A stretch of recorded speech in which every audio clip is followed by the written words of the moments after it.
ಏನೇ ಸುಂದ್ರಿ, ನನಗೆ ಉರ್ಸೋದಕ್ ನೋಡ್ತೀಯಾ? ನನ್ ಗಂಡನ್ಗೆ ಹತ್ರ ಆಗೋದಕ್ ನೋಡ್ತೀಯಾ? ರಾಘು ನನ್ನ ಗಂಡ. ಅಪ್ಪಿ ತಪ್ಪಿ ಅವನ ಹತ್ರ ಸಲ್ಗೆಯಿಂದ ಇರೋದಕ್ ನೋಡಿದ್ರೆ ಏಯ್ ಯಜಮಾನ ಯಜಮಾನ ಓ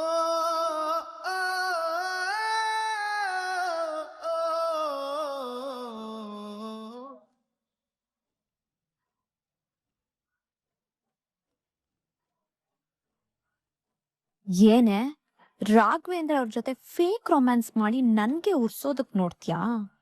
ಏಯ್, ನೀನ್ ಉರ್ಸಿದ್ರೆ ಸುಟ್ಟು ಹೋಗೋದಕ್ಕೆ ಪೇಪರ್ ಅಲ್ಲ ಕಣೆ, ಪೆಟ್ರೋಲ್. ಸುಟ್ಟಾಕ್ತೀನಿ. ಇವಾಗ ನೋಡು, ನಾನ್ ಅವ್ರ ಜೊತೆ ರಿಯಲ್ ಆಗಿ ರೊಮ್ಯಾನ್ಸ್ ಮಾಡಿ ಉರ್ಸೋದು ಅಂದ್ರೆ ಹೇಗೆ ಅನ್ನೋದನ್ನ ತೋರಿಸ್ತೀನಿ. ರಾಘವೇಂದ್ರ ಅವ್ರೆ, ಏನ್ ಮಾಡ್ತಿದ್ದೀರಾ? ಮಂತ್ ಎಂಡ್ ಅಲ್ವಾ, ಅದಕ್ಕೆ ಈ ತಿಂಗಳು ಒಟ್ಟು ಎಷ್ಟು ಖರ್ಚಾಯ್ತು ಅಂತ ಲೆಕ್ಕ ಮಾಡ್ತಾ ಇದ್ದೀನಿ. ಹೌದಾ, ನೀವ್ ನನ್ಗೋಸ್ಕರನೇ ವೇಟ್ ಮಾಡ್ತಿದ್ರಾ? ನೀವ್ ನನ್ನ ಅಷ್ಟೊಂದ್ ಮಿಸ್ ಮಾಡ್ಕೋತಿದ್ರಾ ರಾಘವೇಂದ್ರ ಅವ್ರೆ?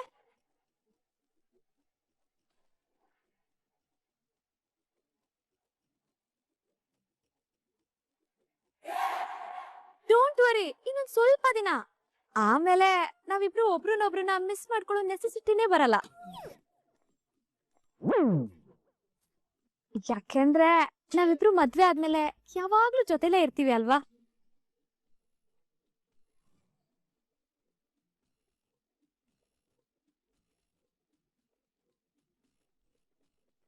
ರಾಘವೇಂದ್ರ ಅವ್ರೆ, ಒಂದು ಲಾಂಗ್ ಡ್ರೈವ್ ಹೋಗ್ಬರೋಣ.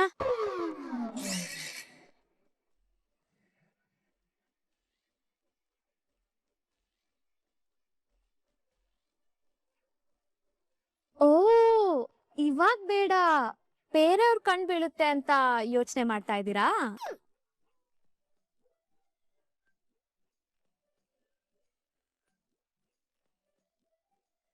ಉರ್ಕೊಳೆ ಉರ್ಕೋ, ಆದ್ರೂ ಇಷ್ಟು ಸಾಕಾಗ್ತಾ ಇಲ್ವಲ್ಲ?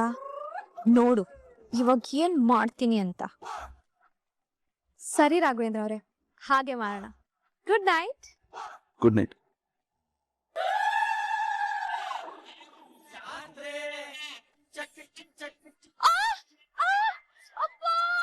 ಅನಿತಾ ಅವ್ರೆ, ಏನಾಯ್ತು? ಅಯ್ಯೋ, ನೀರ್ ಚಲಿತ್ತು ಅನ್ಸುತ್ತೆ, ಜಾರ್ ಬಿದ್ಬಿಟ್ಟೆ ರಾಘವೇಂದ್ರ ಅವ್ರೆ. ಅಯ್ಯೋ, ನೋಡ್ಕೊಂಡು ಹೋಗೋದಲ್ವಾ? ಆಗ್ತಾ ಇಲ್ಲ, ತುಂಬಾ ನೋವು ಆಗ್ತಿದೆ, ಒಂದ್ ಹೆಜ್ಜೆನೂ ಇಡಕ್ ಆಗ್ತಿಲ್ಲ ರಾಘವೇಂದ್ರ ಅವ್ರೆ. ಒಂದ್ ಕೆಲಸ ಮಾಡಿ, ಕೈ ಕೊಡಿ ಇಲ್ಲಿ. ನಿಧಾನಕ್ಕೆ ಹೇಳಿ. ಅಮ್ಮ, ಆಗ್ತಾ ಇಲ್ಲ. ನನ್ನ ರೂಮ್ ಹೊರಗೂ ಕರ್ಕೊಂಡು ಹೋಗ್ಬಿಡ್ತೀರಾ ರಾಘವೇಂದ್ರ ಅವ್ರೆ, ಪ್ಲೀಸ್?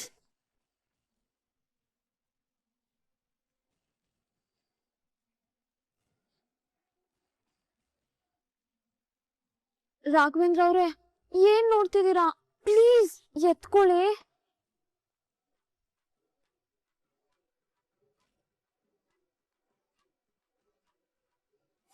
ಸರಿ.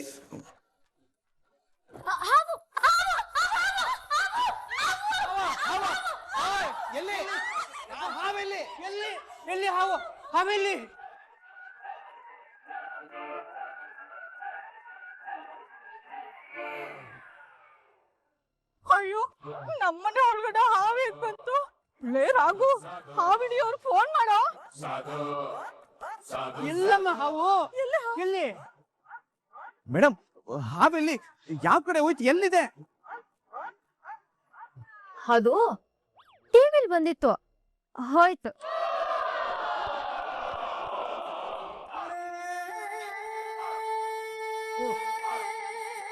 ಅಯ್ಯೋ ಕತ್ತೆ, ನಿಂಗಷ್ಟು ಬುದ್ಧಿ ಇಲ್ವೇನೆ? ಟಿವಿ ಎಲ್ಲ ನೋಡ್ಬಿಟ್ಟು ಮನೆ ಒಳಗಡೆನೆ ಬಂದ್ಬಿಡ್ತು ಅಂತ ಕಿರ್ಚಾತಿದ್ದಲ್ಲೇ. ಇದೊಳ್ಳೆ ಸಲ ಹೋಯ್ತಲ್ಲ.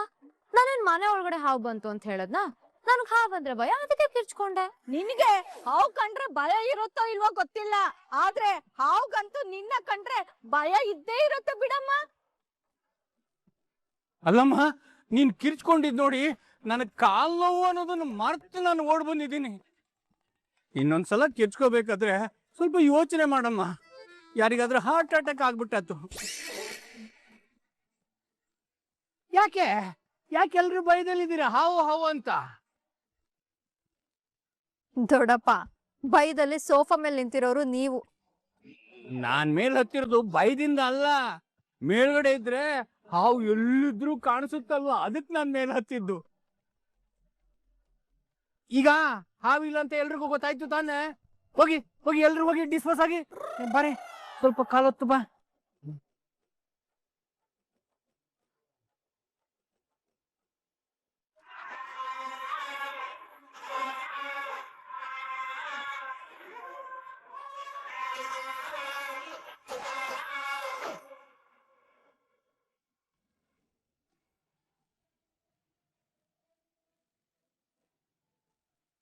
ಏನ್ ಸರ್, ಏನೋ ಟೆನ್ಷನ್ ಅಲ್ಲಿ ಈ ಕಡೆಯಿಂದ ಆ ಕಡೆ, ಆ ಕಡೆಯಿಂದ ಈ ಕಡೆ ಓಡಾಡ್ತಿದ್ದೀರಾ?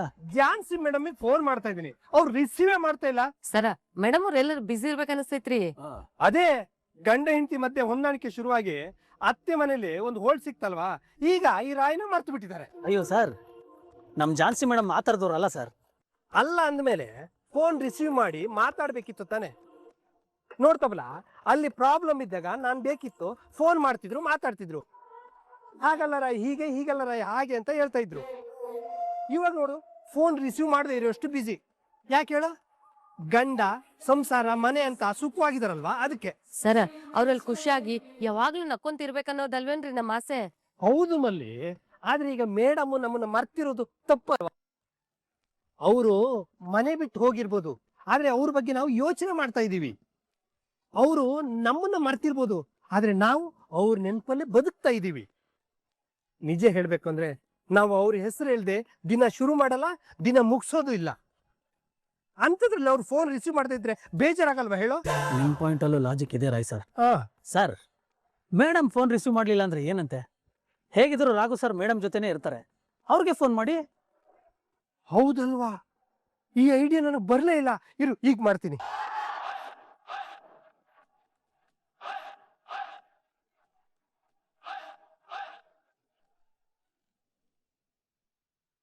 ಹಲೋ, ಹಲೋ ರಾಘು ಸರ್, ನನ್ನ ಹೆಸರು ರಾಯ್ ಅಂತ, ನೆನಪಿದಿನಾ? ನಿನ್ನ ಮರೆಯಕ್ಕಾಗತ್ತಾ ರಾಯ್? ಸುಮ್ಮನೆ ಇರಿ ಸರ್, ಇದು ಬರೀ ಮಾತಲ್ಲಾಯ್ತು ಅಷ್ಟೇ, ನಿಮ್ಮ ಮನ್ಸಲ್ಲಿ ನಾನಿಲ್ಲ. ಅದಕ್ಕೆ ನೋಡಿ, ನೀವು ಫೋನ್ ಮಾಡ್ತಿಲ್ಲ, ಮೇಡಮ್ ಅಂತೂ ನಾನು ಕಾಲ್ ಮಾಡಿದ್ರೆ ರಿಸೀವ್ ಮಾಡಲ್ಲ, ಅವರಾಗೆ ವಾಪಸ್ ಒಂದು ಫೋನು ಮಾಡಲ್ಲ. ಆ ರೀತಿ ಏನೂ ಇಲ್ಲ ರಾಯ್. ಮೇಡಮ್ಗೆ ನೀವು ಸಿಕ್ಕಿದ್ರ, ನಿಮ್ ಪ್ರೀತಿ ಸಿಕ್ಕಿದೆ, ಎಲ್ಲಕ್ಕಿಂತ ಹೆಚ್ಚಾಗಿ ಪಕ್ಕದಲ್ಲೇ ಇರ್ತೀರಾ ಅಂದಮೇಲೆ ನಾವೆಲ್ಲಿ ನೆನ್ಪಿರ್ತೀವಿ ಬಿಡಿ.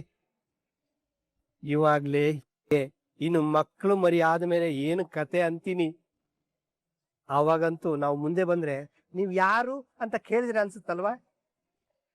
ಹೇಗೋ ಬಿಡಿ ಸರ್, ಜಾನ್ಸಿ ಮೇಡಮ್ ನೀವು ಸಂತೋಷವಾಗಿದ್ರಲ್ಲ, ಅಷ್ಟು ಸಾಕು. ನೀನ್ ತಿಳ್ಕೊಂಡಿರೋ ರೀತಿ ಇಲ್ಲ ರಾಯ್. ಝಾನ್ಸಿ ಮೇಡಮ್ ಇನ್ 2-3 ದಿವಸ ಅಷ್ಟೇ ಇಲ್ಲಿಂದ ಹೊರಟು ಬರ್ತಾರೆ. ಸರ್ ಏನ್ ಹೇಳ್ತಾ ಇದೀರಾ? ಸತ್ಯನೇ ಹೇಳ್ತಾ ಇದೀನಿ ರಾಯ್. ಅವ್ರಿಗೆ ಇಲ್ಲಿಂದ ಬರ್ದೆ ಬೇರೆ ದಾರಿನೇ ಇಲ್ಲ. ಯಾಕೆಂದ್ರೆ ಅವರು ಪ್ರತಿ ಹಂತದಲ್ಲೂ ಸೋಲ್ತಿದ್ದಾರೆ.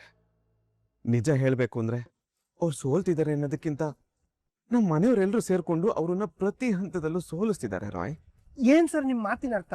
ಅವ್ರಿಗೆ ಮನೇಲಿರೋದು ಬೆರಳೆಣಿಕೆ ಎಷ್ಟು ದಿವಸ ರಾಯ್.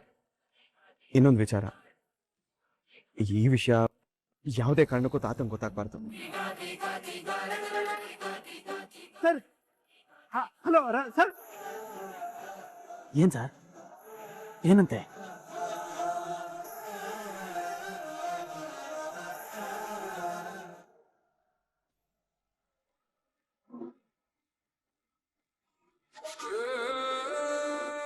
ಏನೇ ಸುಂದ್ರಿ, ನನಗೆ ಉರ್ಸೋದಕ್ ನೋಡ್ತೀಯಾ? ನನ್ ಗಂಡನ್ಗೆ ಹತ್ರ ಆಗೋದಕ್ ನೋಡ್ತೀಯಾ? ರಾಘು ನನ್ನ ಗಂಡ, ಅಪ್ಪಿ ತಪ್ಪಿ ಅವನ ಹತ್ರ ಸಲ್ಗೆಯಿಂದ ಇರೋದಕ್ ನೋಡಿದ್ರೆ ಏಯ್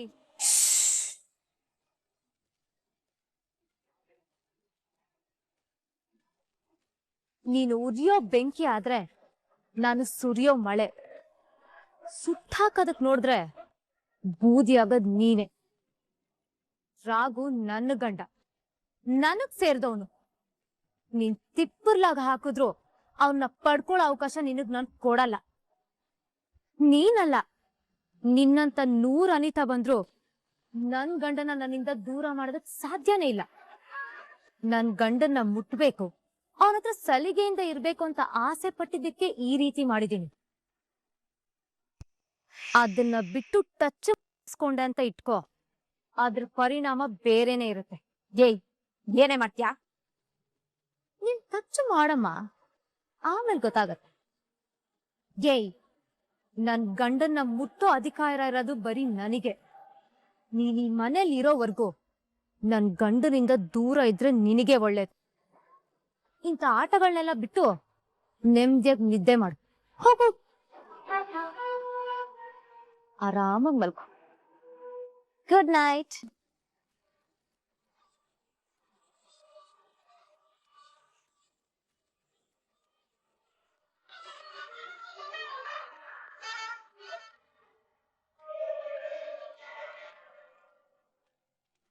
ಅನಿತಾ, ಯಾಕೆ ಈ ಕೋಪ ಮಾಡ್ಕೊಂಡಿದ್ಯಾ? ನಾನು ಟಾಸ್ಕ್ ಅಲ್ಲಿ ಗೆಲ್ಲೋದ್ ನಾನೇ ಅಲ್ವಾ? ಮುಂದಕ್ಕೆ ನಡೆಯೋ ಎಲೆಕ್ಷನ್ ಅಲ್ಲಿ ಗೆಲ್ಲೋದ್ ನಾನೇ ಕನ್ಫರ್ಮ್ ತಾನೆ. ನೋಡಮ್ಮ ಅನಿತಾ, ನಮ್ಮ ಕಡೆ ನಂಬಿಕೆ ಇಲ್ಲದೆ ಹೊರ ಜಗತ್ತಿನಲ್ಲಿ ಹೆಜ್ಜೆ ಹಾಕೋದು ಅಂದ್ರೆ ಗಾಳಿಯಲ್ಲಿ ಮನೆ ಕಟ್ಟದ ಹಾಗೆ. ಮೊದಲು ನಮ್ಮ ಮೇಲೆ ನಮಗೆ ನಂಬಿಕೆ ಇರಬೇಕು, ಆತ್ಮವಿಶ್ವಾಸ ಇರಬೇಕು. ಮಾವ, ಈಗ ಬೋಧನೆ ಮಾಡೋದನ್ನ ಫಸ್ಟ್ ನಿಲ್ಸಿ. ನಾನ್ ಕೇಳಿದ್ದಕ್ಕೆ ಉತ್ತರ ಕೊಡಿ. ನಾನ್ ಗೆಲ್ತೀನಿ ತಾನೆ. ನೀನು ಸೋಲಿನ ಬಗ್ಗೆ ಯೋಚನೆ ಕೂಡ ಮಾಡಬಾರ್ದು. ಹೌದು ಅನಿತಾ, ನೀನ್ ಆಲ್ರೆಡಿ ಗೆದ್ದಾಗಿದೆ. ವೋಟಿಂಗ್ ಅನ್ನೋದು ಜಸ್ಟ್ ಒಂದ್ ನೆಪ ಅಷ್ಟೇ. ಹೌದಮ್ಮ ಅನಿತಾ, ನಾವೆಲ್ರೂ ನಿನ್ ಪರ ಇರ್ಬೇಕಾದ್ರೆ ಯಾಕೆ ಅನುಮಾನ? ಅದು ಅಲ್ದೆ ಎಲ್ಲಾ ಟಾಸ್ಕ್ ಅಲ್ಲೂ ನಿನ್ನೆ ತಾನೇ ಗೆಲ್ಸಿರೋದು. ಆದ್ರೂ ಆ ಜಾನ್ಸಿ ಆಟಿಟ್ಯೂಡ್ ನೋಡ್ತಾ ಇದ್ರೆ ನನ್ಗೆ ಯಾಕೋ ಭಯ ಆಗ್ತಿದೆ. ಅನಿತಾ, ಅವಳ ಬಗ್ಗೆ ನೀನ್ ಯಾಕೆ ತಲೆ ಕೆಡ್ಸ್ಕೊಳ್ತೀಯಾ? ವೋಟ್ ಮಾಡೋದು ನಾವುಗಳು ತಾನೆ. ಅಲ್ಲಮ್ಮ, ಇಷ್ಟು ದಿನ ನಡೆದಿರೋ ಟಾಸ್ಕ್ ಅಲ್ಲಿ ನಮ್ಮ ಕಣ್ಣೆದುರುಗಡೆ ಕಣ್ಣಿಗೆ ಕಾಣಿಸೋ ತರ ಅವಳೇ ಗೆದ್ದಿದ್ರು ಕೂಡ ನಾವೆಲ್ಲ ಏನೋ ಗೋಲ್ಮಾಲ್ ಮಾಡಿ ಆ ಗೆಲುವನ್ನ ನಿನ್ನ ಬುಟ್ಟಿಗೆ ಹಾಕಿದ್ವಿ. ನಿನ್ನ ಸೋಲಕ್ ಬಿಟ್ವಾ? ಇನ್ನು ಎಲೆಕ್ಷನ್ ಅಲ್ಲಿ ವೋಟ್ ಮಾಡ್ಬೇಕಾದ್ರೆ ಯಾರ ಕಣ್ಣಿಗೂ ಕಾಣಿಸಲ್ಲ. ನಿನ್ನ ಸೋಲಕ್ ಬಿಟ್ಬಿಡ್ತೀವಾ? ಯು ಡೋಂಟ್ ವರಿ ಅನಿತಾ, ಗೆಲುವು ನಿನ್ನದೇ. ಅದ್ ಸರಿ ಅನಿತಾ, ಇವಾಗ ಯಾಕೆ ನೀನ್ ಈ ಪ್ರಶ್ನೆ ಕೇಳ್ದೆ? ನಾನು ರಾಘವೇಂದ್ರ ಅವ್ರ ಜೊತೆ ಸಲಿಗೆಯಿಂದ ಇರಬಾರ್ದಂತೆ. ರಾಘವೇಂದ್ರ ಅವರು ಅವಳಿಗೆ ತಾಳಿ ಕಟ್ಟಿರೋ ಗಂಡ ಅಂತೆ. ಅವ್ರ ಜೊತೆ ಯಾರು ಸಲಿಗೆಯಿಂದ ಇರಕ್ ಅವ್ಳು ಬಿಡಲ್ವತ್ತೆ. ಓ, ಅವಳು ಇಷ್ಟೆಲ್ಲ ಮಾತಾಡದ್ಲಾ? ಹೌದು ಅತ್ತೆ, ಎಷ್ಟು ದಿಮಾಕು, ಎಷ್ಟು ಕೊಬ್ಬಲ್ ಮಾತಾಡ್ತಾಳೆ ಗೊತ್ತಾ? ಹೇಗಾದ್ರೂ ಮಾಡಿ ಅವಳ ಅಹಂಕಾರನ ಇಳಿಸ್ಲೇಬೇಕು. ಇನ್ನೊಂದ್ 2 ದಿನ ತಾನೆ ವೋಟಿಂಗ್ ಆಗ್ಲಿ, ಆಮೇಲೆ ಅವಳು ಕೊಬ್ಬು, ದುರಾಂಕಾರ, ದಿಮಾಕು ಎಲ್ಲ ತಾನಾಗ್ ತಾನೇ ಇಳ್ದೋಗುತ್ತೆ. ಅದಕ್ಕೂ ಮುಂಚೆ ನೀನು ರಾಘು ಜೊತೆ ಸಲಿಗೆಯಿಂದ ಇದ್ದು ಅವನ ಮನಸ್ಸನ್ನ ಗೆಲ್ಲೋದಕ್ಕಂತಾನೆ ನಾಳೆ ಒಂದು ಟಾಸ್ಕ್ ಮಾಡಿದೀನಿ. ಹೌದಾ? ಏನ್ ಟಾಸ್ಕ್ ಮಾವ? ಅದು ಗಂಡನ ಸೇವೆ ಅಂತ. ನಾಳೆ ಪೂರ್ತಿ ನೀವಿಬ್ರು ರಾಘು ಜೊತೆ ಅವನ ಸೇವೆ ಮಾಡ್ಕೊಂಡೇ ಇರಬೇಕು. ಈ ಅವಕಾಶನ ಬಳಸ್ಕೊಂಡು ಹೇಗಾದ್ರೂ ಮಾಡಿ ರಾಘು ಜೊತೆ ಪ್ರೀತಿಯಿಂದ ಇದ್ದು ಅವನ ಮನಸ್ಸಲ್ಲಿ ಜಾಗ ಹುಡ್ಕೋಬೇಕು. ಅನಿತಾ, ಅಣ್ಣನ್ ಮನ್ಸ್ ಗೆಲ್ಲೋದ್ ಮಾತ್ರ ಅಲ್ಲ, ನಾಳೆ ಟಾಸ್ಕ್ ಅಲ್ಲೂ ನೀನೇ ಗೆಲ್ತ್ಯ. ನೀವೆಲ್ರೂ ಇಷ್ಟ ಹೇಳಿದ್ರಿ ಅಲ್ವಾ? ನೋಡ್ತಾ ಇರಿ, ನಾಳೆ ನಾನ್ ಏನು ಅನ್ನನ್ನ ತೋರಿಸ್ತೀನಿ.